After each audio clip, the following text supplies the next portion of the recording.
بسم اللہ الرحمن الرحیم۔ آج کا ہمارا سیگمنٹ ہے شعبان المعظم کے بارے میں۔ تو اس حوالے سے میرے ساتھ موجود ہیں جناب حضرت علامہ مولانا امیر حسن صاحب۔ آپ کا شکر گزار ہوں کہ آپ نے ہمیں ٹائم دیا ہے۔ تو جناب کچھ سوالات ہیں میرے پاس، تو اس کے جوابات اگر مرحمت فرما دیں کہ شعبان المعظم کے بارے میں آپ کچھ بتائیں، اس کی فضیلت کیا ہے، یعنی اس کے بارے میں جو آپ کی جانکاری ہے وہ ہمیں بھی بتا دیں۔ بسم اللہ الرحمن الرحیم۔ سب سے پہلے آپ کا شکریہ ادا کرتا ہوں کہ آپ نے مجھے موقع دیا۔ دیکھیں، شعبان المعظم اس کی فضیلت احادیث کے اندر بارہا مرتبہ آئی ہے، اور یہ وہ مہینہ ہے جس میں آقا علیہ الصلوۃ والسلام سب سے زیادہ روزے رکھا کرتے تھے۔ حضرت اسامہ فرماتے ہیں میں نے اس سے زیادہ آپ کو کسی مہینے میں بھی روزے رکھتے ہوئے نہیں دیکھا۔ تو میں نے سوال کیا کہ حضور آپ اس مہینے میں اتنے زیادہ روزے کیوں رکھتے ہیں؟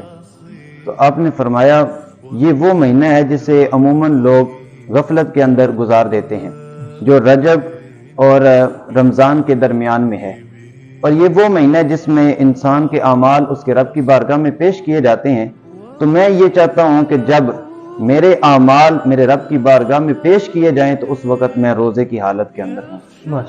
اور اس کے اندر اس کو شب برات بھی کہا جاتا ہے، شب توبہ بھی کہا جاتا ہے، برکت والی رات بھی کہا جاتا ہے، رحمت والی رات بھی کہا جاتا ہے، بہت سارے اس کے نام ذکر ہوئے ہیں۔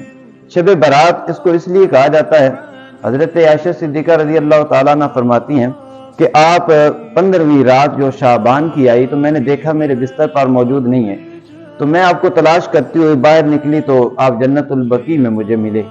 میں نے دیکھا کہ آپ وہاں دعائیں کر رہے ہیں، استغفار کر رہے ہیں، تو میں نے عرض کی حضور مجھے خدشہ ہوا کہ آپ شاید کسی اور زوجہ کے پاس چلے گئے ہیں۔ تو آپ نے فرمایا عائشہ کیا تمہیں یہ شک گزرا ہے، تم نے یہ گمان کیا ہے کہ اللہ اور اس کا رسول تیرا حق نہیں پورا کریں گے؟ فرمایا عائشہ جانتی ہو یہ کون سی رات ہے؟ تو میں نے عرض کی حضور آپ بتائیں یہ کون سی رات ہے؟ تو آپ نے فرمایا عائشہ یہ وہ رات ہے جس رات کو اللہ رب العزت بنو کلب، عرب کے اندر ایک قبیلہ تھا جو بکریاں پالتے تھے، فرمایا ان کی بکریوں کے جسم پر جتنے بال ہوتے ہیں اللہ رب العزت اس رات اتنے گناہگاروں کو جہنم سے آزاد فرما دیتا ہے۔ اب یہاں ایک بڑا لطیف جملہ ہے کہ حضور علیہ الصلوۃ والسلام اب یہ بھی جانتے ہیں کہ بنو کلب کی بکریوں کے اوپر بال کتنے ہیں، اور یہ بھی جانتے ہیں میری امت کے گناہگار کتنے ہیں۔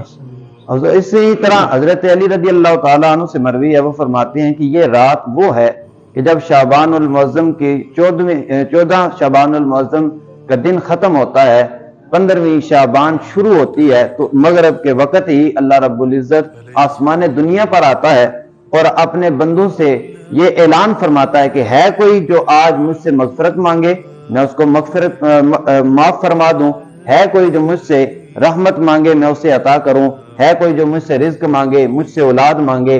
یعنی پوری رات اللہ رب العزت فجر کے طلوع ہونے تک یہی آوازیں لگاتا رہتا ہے کہ آج کوئی ہے جو مجھ سے مانگے اور میں اسے عطا کرتا چلا جاؤں۔ ماشاءاللہ۔ اچھا، تو جو بندے یعنی کہ اس رات کو یعنی پٹاخوں میں، اپنی ہلڑ بازیوں میں، یا مطلب اس طرح کی کچھ اور چیزیں کرنے میں لگ جاتے ہیں، ٹھیک ہے، تو ان کے بارے میں آپ کیا کہیں گے کہ ان کو کیا کرنا چاہیے اس رات؟ جی آپ نے یہ بہت اچھا سوال کیا ہے کہ بعض لوگوں کو نادانی کی وجہ سے یہ پتہ نہیں ہوتا کہ اس رات کی فضیلت کیا ہے، اور وہ بجائے اس کے کہ اس رات کو قیام کریں، عبادت کریں، ذکر و اذکار کریں، بلکہ اپنی رات غفلت کے اندر اور اسی آتش بازی کے اندر گزار دیتے ہیں، اور یہ بہت برا عمل ہے جس سے دوسرے مسلمان بھی پریشان ہوتے ہیں، ان کا آرام سکون برباد ہوتا ہے، نہ وہ خود عبادت کرتے ہیں، نہ کسی کو چین کے ساتھ عبادت کرنے دیتے ہیں، اور سب سے بڑی بات اس کے اندر پیسے کا بہت زیادہ ضیاع ہوتا ہے، اور اسلام نے فضول خرچی اور اس چیز سے منع فرمایا ہے۔ تو اس لیے جیسے ایک اچھا عمل کریں تو اس کا ثواب ملتا ہے، اسی طرح اگر کوئی اس رات کو برا عمل کرے گا تو اسے اسی طرح برائی کا بدلہ بھی قیامت والے دن دیا جائے گا۔